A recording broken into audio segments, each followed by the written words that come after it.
Fala galera, muito bem-vindo a mais um vídeo aqui no canal, né? Mas antes de começar o vídeo aí, nos apoie deixando o seu like, se inscrevendo no canal e ativando o sininho para não perder no vídeo e ser notificado aqui no canal. Então galera, vamos fazer aqui uma reação, um corte da imprensa esportiva de todo o Brasil aí, repercutindo tudo sobre essa vitória do Flamengo aí por 2-0 contra o Grêmio aí, né? Fora de casa, a segunda vitória do Flamengo fora de casa aí, né? Um resultado muito importante que conquista aí agora aí 7 pontos, né? Então vamos ver a imprensa repercutindo tudo sobre o Flamengo que venceu esse jogo. Então, sem mais enrolações, fica agora aí com o vídeo. Para o nosso Foro Esporte, do lance reclamado pelo torcedor gremista, pelos gremistas em geral, no primeiro tempo, o Flamengo já vencia o jogo por 1-0. A reclamação é pela mão na bola do Gerson. Breiler Pires, você daria pênalti? A bola toca no braço dele, mas ali, para mim, o Gerson, ele tá com as mãos para trás no lance e na hora que o cruzamento sai, ela ainda desvia no jogador do Grêmio e, como é muito rápido... Do Flamengo. Desvia no Wesley e no jogador do Grêmio. Nessa imagem não está claro, mas a gente viu já em outros ângulos, a bola desviou mesmo no Wesley e aí depois bateu no Gerson. E no Gerson também, parece que ela bate no corpo e depois resvala no braço. Ele tá com as mãos para trás e quando ele percebe que a bola tá vindo em direção ao corpo dele, ele faz um movimento de se equilibrar. Porque não tem como o cara dominar a bola, sair jogando, dar um chutão com as mãos para trás. Então, para mim, não... Donan estava vendo o jogo do meu lado e falou, cal. Não? Na minha visão, não foi pênalti, não daria. Sou completamente contra... Foi o Pascoal, né? Foi o Pascoal. Sou completamente contra esse tipo de pênalti. De amor com pênalti. Daqui a pouco, Bini, sabe o que vai acontecer? O jogador vai precisar jogar com... Já dei ideia. Com o braço amarrado. Não, já dei ideia. Como hoje em dia tudo virou dinheiro no futebol, você cria os shorts com bolso. Quando o cara tiver com a mão no bolso, correndo com a mão no bolso, com a situação ridícula e mal grudado, aí você não marca o pênalti. Ali a bola desvia. Se ele tiver a mão no bolso, é pênalti. A bola desvia. Calção com bolso que você no futebol. Mas aí é o cara que nunca estudou movimento, biomecânica, não tem como você jogar futebol. Assim, o simples fato do cara ter obrigado a correr com a mão para trás, sendo que o atacante... Futebol é um jogo de igualdades. Não é obrigado a criar jogada com a mão para trás, ele tem um movimento que o outro jogador não pode fazer, já é completamente desigual e fere a alma do jogo. Mas virou isso. Já que virou isso, perfeito. A mão tá para trás, não dá para marcar o pênalti. O problema é que o argumento de muita gente para marcar esse pênalti é mas eu já vi um monte de pênalti igual esse. É sempre assim. O problema para mim não é esse tipo de marcação errada. Quando tem o desvio do companheiro de time, aí não é pênalti. Quando vem do companheiro de time. Mas se não nesse caso, se tem um desvio e depois o Gerson faz um movimento de bloqueio antinatural... Não foi, pois é. Foi um susto. 90% dos pênaltis marcados com a bola batendo na mão não são pênaltis, na verdade, na essência do jogo. Pra mim... 90% dos movimentos que dizem que não são naturais O do Léo Pereira no meio da semana foi.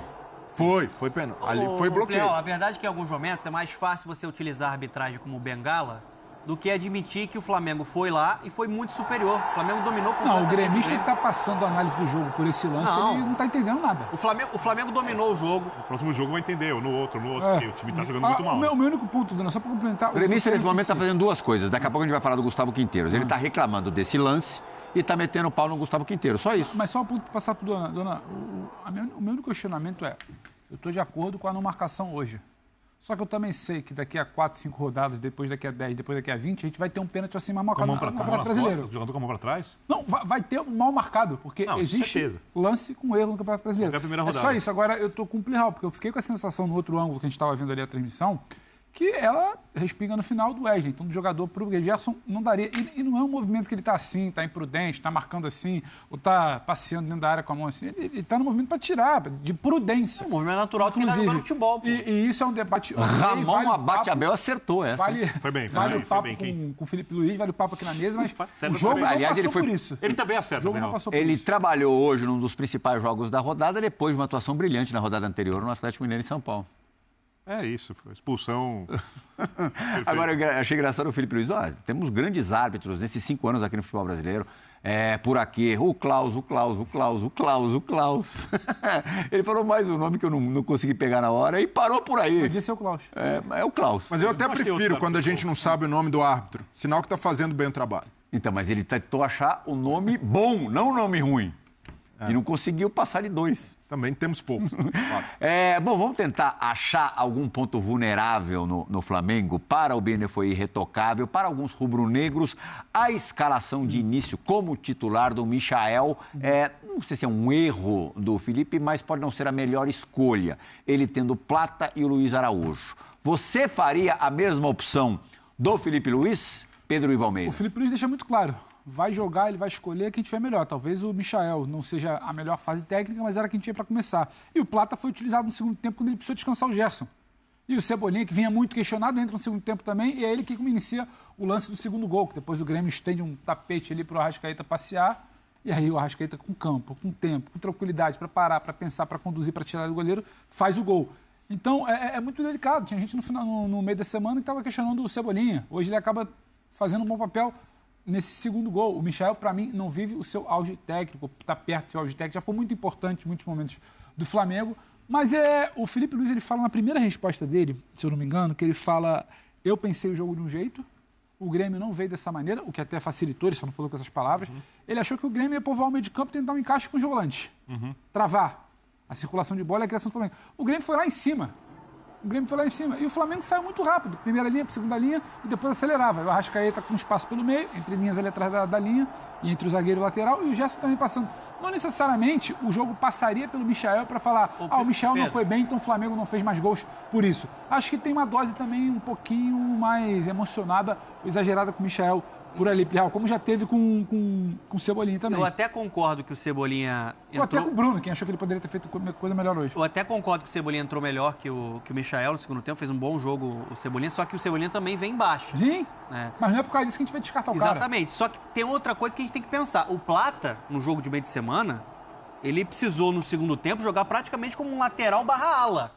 Ele foi um cara que foi improvisado, você teve um desgaste físico ali. Mas quarta e domingo. Mas mesmo assim você tem um desgaste e você tem a necessidade de rodar um elenco que é poderoso. Mas me parece que o brasileiro do Flamengo vai estar em campo que estiver mais próximo de 100%. Porque 100% raríssimos jogadores no futebol brasileiro estão 100% por um jogo. A outra alternativa seria o Luiz Araújo. Só que o Luiz Araújo ele tem algo que é até interessante, ele costuma render mais quando ele vem do banco de reservas. Jogador de segundo tempo. E joga muito bem. Muito fôlego e time cansado do outro lado. Então ele tinha duas opções, ou iniciava com o Cebolinha, ou dava oportunidade para o Michael. Eu acho até que o Cebolinha melhora no segundo tempo. Fez um bom jogo. Um jogador que tem muito potencial. Ninguém questiona a parte técnica dele, mas ele precisa ser mais constante e alto nível. Acho que hoje a gente tem que destacar, falando desse lado esquerdo, mais uma atuação que mostra como o Alexandre é acima da média. Equilibrado, bem na marcação, subindo também, partidaça dele. Aliás, dificilmente ele joga mal com a camisa do Flamengo. Por isso que ele pode jogar com um cara mais agudo no ataque do lado esquerdo. Então tem o Gerson que constrói, o Wesley passa. Né? Ele sustenta. Inclusive, se precisa chegar... Porque está muito, porque não está desafogando pela lateral, chega também. Sim. Porque às vezes as pessoas têm essa visão um pouco complicada do Alexandre, que ele é um cara que não sobe. Ele faz muito bem esse papel, mas sobe com muita qualidade. Eu acho que hoje a melhor notícia, dentro de um jogo que, para mim, teve um desgaste do Gerson, Pulgar e De La Cruz vem jogando muito bem. Eles se alternam ali no meio campo, né? Hora um é primeiro homem de meio campo, hora o outro avança um pouco mais. Ele achou que iam brincar os dois, inclusive. Os dois muito bem no jogo, controlando, dominando as ações, mas o principal a melhor atuação do Arrascaeta em 2025. Para mim, essa é a segunda rodada seguida que o Arrascaeta resolve. Ele vem crescendo, ele é um dos artilheiros do Campeonato Brasileiro ao lado do Verratti, 3 gols para cada um. Hoje foi uma partidaça dele, sim. O golaço com tapa ali no segundo gol, a frieza que ele tem para limpar o Volpi para marcar o primeiro gol, participativo, né, bem fisicamente. Então, assim, esse setor de meio campo do Flamengo titular é fortíssimo. Porque eles têm uma capacidade ali de controlar o jogo, de trocar passe. O Grêmio não conseguiu encaixar a marcação. Pelo contrário, o Grêmio deu muito espaço entre a linha de meio campo e a linha de defesa, que era o que o Pedro estava alertando. E aí o Flamengo deitou e rolou. O resultado hoje ficou barato. E a gente entende a insatisfação do torcedor por conta de atuações abaixo do Flamengo na Libertadores. Entendo completamente. Não acho que o Felipe Luiz também não deva ser criticado. Tem que ser criticado. Mas, no geral, gente, o Flamengo do Felipe Luiz joga bem. Sim. Domina os adversários. Não dá para você normalizar, apesar do momento coletivo do Grêmio complicado, o Flamengo ir até o Sul e praticamente não correr risco. O Grêmio ganhou do Galo, mas correndo muito risco. Jogou muito melhor que jogou muito melhor. A primeira metade do primeiro tempo foi a estreia do Grêmio no Campeonato Brasileiro contra o Galo. Ele tomou um amasso inacreditável. O Volpi talvez tenha tido a melhor atuação individual. de jogadores desse Campeonato Brasileiro. Vamos escutar um dos responsáveis, talvez o maior por isso, Gustavo Quinteiros, falando também na... Mas ainda vejo um time com problemas. Lado do campo, não tem jogadores tão consistentes e principalmente a defesa do Grêmio é muito vulnerável, Plihal. Muito vulnerável. O trabalho do Quinteiros até agora é um trabalho de um time que cede muitos espaços para os adversários. Esse meio campo que o Felipe Luiz hoje esperava que fosse encaixar, não encaixou marcação em nenhum momento. Ficou muito espaçado, faltava mesmo o bom posicionamento. Foi lá para cima pressionar sem saber como pressionar. Não, sem subir em bloco, né? De uma maneira um pouco mais organizada. E deu muito campo para o Flamengo. E o principal para mim, ofensivamente é um time dependente de uma bola esticada para buscar o Bright White, ou de uma bola invertida para buscar um ponta em velocidade. Então, assim, é um deserto de ideias mesmo hoje na parte ofensiva. E um time defensivamente que tem sido um grande problema. Ou seja, não tem nenhuma fase do jogo que está dando certo para o Grêmio. Já está uma situação mais complicada para o Quinteiro. O Grêmio, né, esperou bastante ele para ser o treinador, né? Ele vem de um título na Liga Argentina, mas eu acho justo não colocar a responsabilidade só nele. Eu acho que esse elenco do Grêmio é um elenco que tem limitações. Né? É um elenco ali de meio de tabela, mas para ficar esperto. Esse problema de sofrer muitos gols vem desde o Renato. E o Renato não é a temporada passada. Desde o vice-campeonato brasileiro. Exato. No vice-campeonato brasileiro sofreu mais de 50 muito, gols. Né, nessa temporada. Gastou muito no Wagner Leonardo, por exemplo. Fez um baita campeonato brasileiro com a camisa do Vitória, só que em outro contexto de jogo. Em outro formato de jogo com o Carpini, que dava muito certo lá. Eu acho que um grande problema do Grêmio é o setor de meio campo. E aí, como não consegue encaixar e ser competitivo. Você tem um combo explosivo, que é um treinador que, no Vélez, tinha um meio-campo muito forte, um meio-campo muito marcador, não tem no Grêmio, fazendo seu primeiro trabalho no Brasil, sucedendo ninguém mais, ninguém menos que Renato Gaúcho, e num cenário em que o Inter já termina bem a temporada passada, tira a hegemonia do Grêmio no Gaúcho. Tomara que continue assim, né? É um treinador muito promissor. Felipe Luiz sabe muito de bola e pelo menos esse início do Flamengo tem sido fantástico. O Flamengo se recupera depois de um escorregão terrível, né? Que teve na Copa Libertadores no meio de semana. Vence fora de casa, não é fácil vencer o Grêmio lá na Arena, em Porto Alegre, mesmo com um momento um pouco mais conturbado do Grêmio, o time ainda não engrenou, a torcida pegando também no pé do treinador, mais um treinador que não está de bem com o torcedor. Ainda assim é sempre complicado jogar com o Grêmio lá. Felipe rasgou elogios ao Arrascaeta, que realmente é um grande jogador. Merecido. Passou por um momento também de altos e baixos na última temporada, mas é um jogador de extrema qualidade técnica, né? O Flamengo chega a 7 pontos no campeonato. Vamos ver então os gols de Arrascaeta, os gols do Flamengo lá na Arena do Grêmio, diante do Grêmio. Tá aí então os gols do Flamengo, que perdeu na Libertadores, todo mundo estranhou, né? E é aquele time que não perde nunca. Quando perde, parece que é uma avalanche muito maior do que realmente é, né? Escorregões acontecem. Foi estranho ver o Flamengo não só perder, como atuar da forma que atuou, né? E hoje parece que tudo voltou ao normal. A gente já viu o Flamengo que a gente está acostumado a ver, porque o Flamengo dominou o Grêmio e conduziu a vitória de uma forma muito tranquila. Completamente, né? O Felipe Luiz, até na entrevista aí, a gente teve a oportunidade de acompanhar ainda há pouco, disse que esperava o Grêmio de uma maneira, marcando forte os volantes do Flamengo, né? Encaixando a marcação, como ele disse ali, no meio de campo. Ele imaginava que teria saída de bola com os zagueiros, mas não.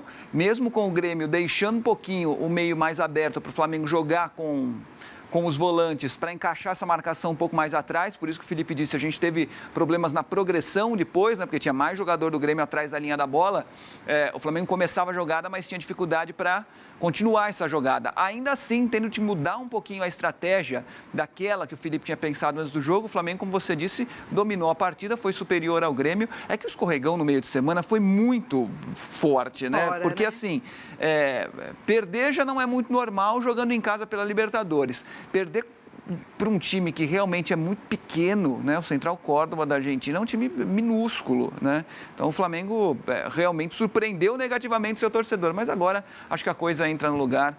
E o Flamengo segue nos trilhos aí, sem dúvida alguma, um dos principais favoritos à conquista do Brasileiro. Mas acho que até isso pesou. O Felipe Luiz, eu acho que colocou o regulamento ali debaixo do braço também. Essa fase de grupos da Libertadores, acho que ele vai dar uma amenizada. Eu aí, acho que sim, né? Eu acho que ele tem elenco para dosar, né? Para dosar o Campeonato Brasileiro e a Libertadores, dosar os principais jogadores numa competição e outra. Mas quando ele fala que a prioridade dele é o Campeonato Brasileiro, porque para a torcida eu acho que não é bem assim, não. Eu acho que para nenhuma torcida né? Então. Mas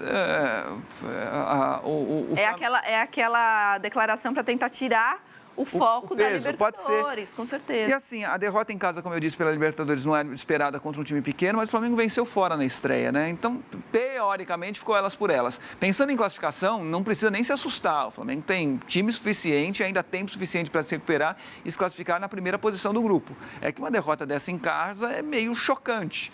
Mas o Flamengo tem time para brigar nas duas competições. Né? É difícil ganhar as duas. O Botafogo conseguiu esse feito ano passado. É muito difícil ganhar as duas, mas o Flamengo tem elenco suficiente para isso. Olha só, a gente vai ver agora o lance polêmico da partida que aconteceu aos 14 minutos, que foi um possível pênalti do Bright White. Aí cruzou a espirrada, a bola bate no braço do Gerson, mas o árbitro Rabon Abel não marcou nada e não foi ao VAR revisar a jogada, apesar dos protestos aí dos jogadores da comissão do Grêmio. O que você achou aí? Vamos por essa imagem, ó, o Gerson ele bateu, tenta, né? Parece que bateu realmente no braço. Olha lá. Ele tá é interessante porque ele tá com os braços para trás, repare. Na hora que a bola do chute ele solta, mas o braço ainda tá colado ao corpo, pelo menos é a minha percepção. E o Abel tá ali em cima. O Flamengo que foi tão criticado, inclusive por mim, depois desse vexame, né, na Libertadores, para mim, teve sim um certo menosprezo ao adversário, um menosprezo ao Central Córdoba, porque, é soberba, é rei na barriga. Eu acho. Não que eu ache que o Felipe Luiz teve a maldade, não que ele foi marrento, mas eu acho que ele pensou, esse jogo não vai ser difícil. Dá para eu poupar alguns dos meus principais jogadores. E aí ele poupou.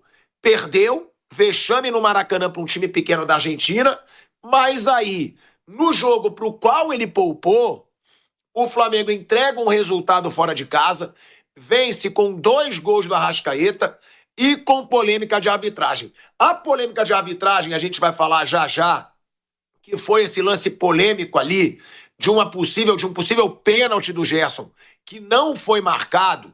Mas agora, ô velho Vamp, você que é ali daquele setor, é diferente o Arrascaeta, né, Vamp? Eu sou um que quando tem que criticar o Arrascaeta, eu critico. Não tá numa boa forma física há alguns anos, pelo menos 2 anos, não tá na sua melhor forma, fica muito lesionado, vai e volta pro departamento médico. Agora, Vamp, é um cara muito diferente, né? Você vê que o Arrascaeta pensa muito rápido, como foi ali no primeiro gol. No erro do Edenilson, ele já pensa, já corta o goleiro e já faz o gol. E fez um belo gol também naquela finalização ali, batendo de chapa, com um belo passe do Cebolinha. Um dia do Arrascaeta, né, Vamp? Foi o cara do jogo, decidiu, e um Flamengo que volta a vencer e que alivia aquele clima, né, de soberba que teve contra o Central Córdoba, já colando ali no topo da tabela, velho Vamp. Tá sério? Tá tristinho que o Flamengo ganhou, Marcos André? Você sabe como eu fico feliz. Boa noite, Tico, Bruno, Fábio Perno. Boa noite a todos, né? O Flamengo perdeu um jogo no ano, né? O time titular. E aí foi aquele rebu. Algumas pessoas deu chilique, tipo um cara que tá do outro lado lá, já querendo abrir uma crise no Flamengo. De fato, o Campeonato Brasileiro está na 3ª rodada. As 2 equipes que são favoritas ao título, todo mundo sabe que é o Flamengo e o Palmeiras. O Palmeiras ganha, está na liderança. O Flamengo volta a vencer, né? E essa crise toda, talvez, das equipes brasileiras que disputam a Libertadores, de fato, foi um resultado péssimo para o Flamengo, porque na sequência o Flamengo sai 2 jogos fora, né? O Flamengo joga em Quito contra a LDU e depois vai à Argentina pegar o Central Córdoba a 1.000 quilômetros da capital, quase 1.600 quilômetros da capital, que é Buenos Aires. Mas no Campeonato Brasileiro, o Grêmio aí tá na temporada, estamos no mês de abril, já tá pressão para poder cair o treinador, né? Estava até agora escutando na transmissão o Bruno, argentino, boliviano, né? Se naturalizou boliviano, jogou até eliminatórias. Não ganhou o campeonato, né, do Sul, o estadual, e lá já está uma crise danada. Com essa derrota, a torcida lá já quer a cabeça dele, a imprensa gaúcha, né? Mas para o Flamengo muito bom. Aí tem um jogo no meio de semana agora pelo Brasileiro, né? Depois no final de semana brasileiro, depois vai pensar de novo na Libertadores. Em relação ao Arrascaeta, todo mundo sabe da qualidade do Arrascaeta, né? É um camisa 10 nato, poucos camisa 10 tem hoje no futebol brasileiro.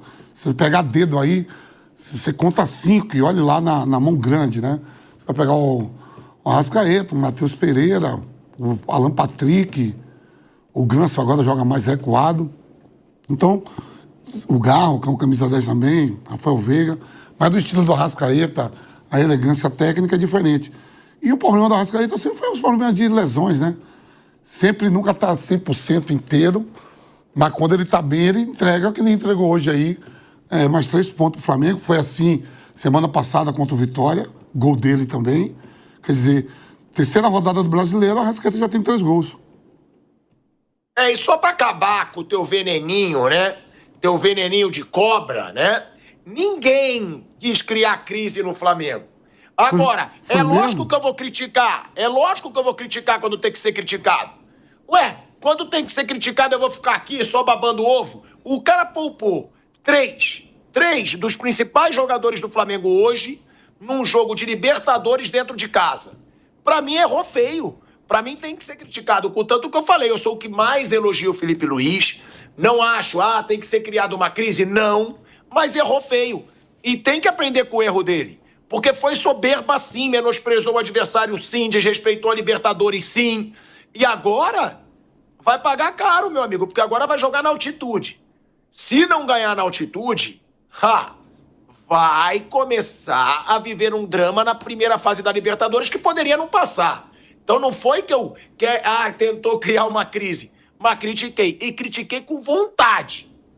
Porque eu achei que errou feio. Eu vi. Agora, eu vi.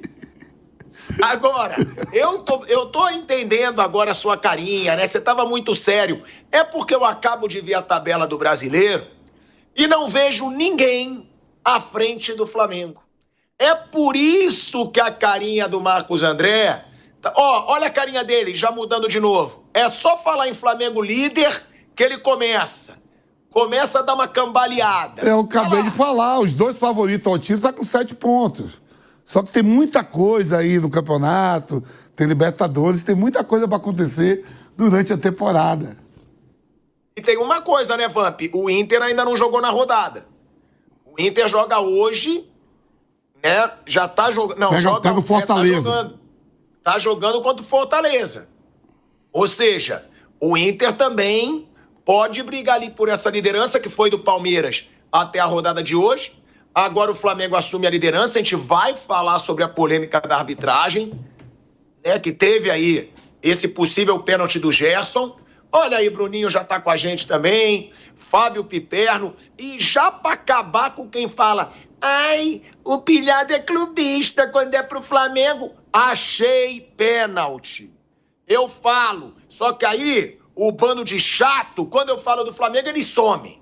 Aí quando eu falo dos outros, se fosse contra o Flamengo, ele não falava. Tô falando e vou falar quando a gente debater aí a arbitragem. Você gosta, né, Marcos André? Marcos André que ontem tava feliz, Bruno. Como é bom, né? Como é bom falar com os 3 pontos no bolso, né? Mas caramba, mas eu tô assumindo. É um lance que ajudaria muito o Grêmio, ia ficar 1-1 o jogo. Mas assim, você sabe o que eu penso em relação a pênalti. Pra mim, bateu na mão dentro da área, qualquer coisa é pênalti, sai mais gol. Mas como não é o que eu penso, a bola então bateu primeiro no peito do Gerson e foi pra mão dele, né? Não, mas aí eu até falei com o Porcari, tá, Vamp? Antes de eu dar essa minha opinião, eu até falei com o Porcari. E eu vou trazer aqui, que é comentarista de arbitragem. Eu liguei pro Porcari justamente pra eu saber. Porque quando eu vi, eu achei pênalti. Aí começou aquele negócio, desviou na barriga.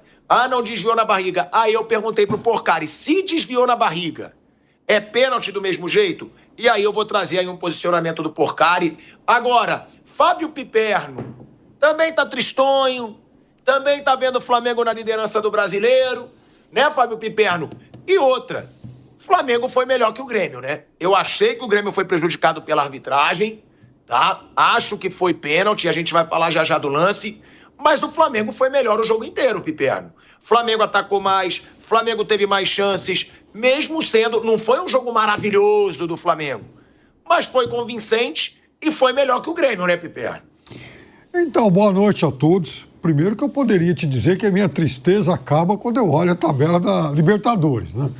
Mas eu diria para você que ainda está muito cedo para qualquer alegria antecipada aí, né? O campeonato está só no começo. Apenas 3 rodadas aí de uma maratona de 38. Agora, falando sério, Pilharo, aquilo que a gente conversou na hora do almoço. O jogo, hoje, ele confrontou um time que vai brigar para ser campeão e o outro que não vai frequentar a metade de cima. O Grêmio não tem time para isso. E não adianta querer queimar o técnico que chegou outro dia. Eventualmente ele pode ter feito uma escolha ou outra um pouco mais discutível, até porque ele também está conhecendo melhor o elenco agora, mas você pega a escalação do Grêmio, e hoje não foi diferente. Então, até para a gente fazer um exercício rápido aqui. Você chama um torcedor do Flamengo, um do Palmeiras e um do Botafogo. Vamos imaginar que o Bruno Prado fosse esses três torcedores. Certo. Aí, Bruno, você pega a escalação do Grêmio hoje. Você como flamenguista, palmeirense ou botafoguense. Quem é que desses 11 do Grêmio você vai olhar e falar assim, puxa vida, eu queria esse cara como titular do meu time? Acho que ninguém.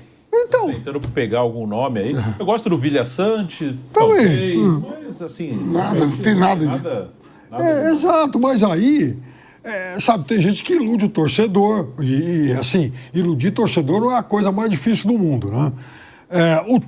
Enfim, o dirigente que vai lá e gasta rios de dinheiro para montar esses times fraquinhos, ele também faz toda a ginástica verbal possível para justificar os investimentos dele. Mas a realidade que o Grêmio, assim como o Santos, depois a gente vai falar disso também, é outro, são times que não tem bola para brigar na metade de cima. Então é isso, galera. Chega mais um fim de um vídeo aqui no canal. Vimos aí, né, que a imprensa aí repercutiu sobre o Flamengo ter vencido esse jogo aí contra o Grêmio, né? Ele elogiou bastante o Mengão. O Mengão aí conquistou esses 3 pontos, mais uma vez, fora de casa, né? E isso é muito importante porque os jogos fora de casa que vai ser decisivo, né? Cada ponto ali para que o Flamengo vença esse campeonato brasileiro, né? E se possível o Flamengo ir para o Mundial com a distância muito larga aí para o segundo colocado, porque vai voltar um pouco cansado, né? Enquanto outros times vão estar ali descansando, né? Durante esse período, que é o caso do Internacional, né? Que é um time que vai correr aí ao Brasileirão, o Atlético Mineiro, né? São Paulo, são times aí que vão ficar brigando ali e o Flamengo precisa, né? Vencer esses jogos muito importantes. E vencer em casa também. O Flamengo só não venceu o jogo em casa contra o Internacional, foi um empate que o Flamengo poderia ter vencido, né? E hoje teria com 9 pontos. Mas é isso, o Flamengo ainda está na liderança ali do Brasileirão, está na frente do Palmeiras, né? O saldo de gols ali. E com isso o Flamengo vem mostrando aí um potencial muito grande. Mas é isso, Edu. Qual a sua opinião? Deixa um comentário pra gente aqui, inscreva no canal, galera, e até o próximo vídeo.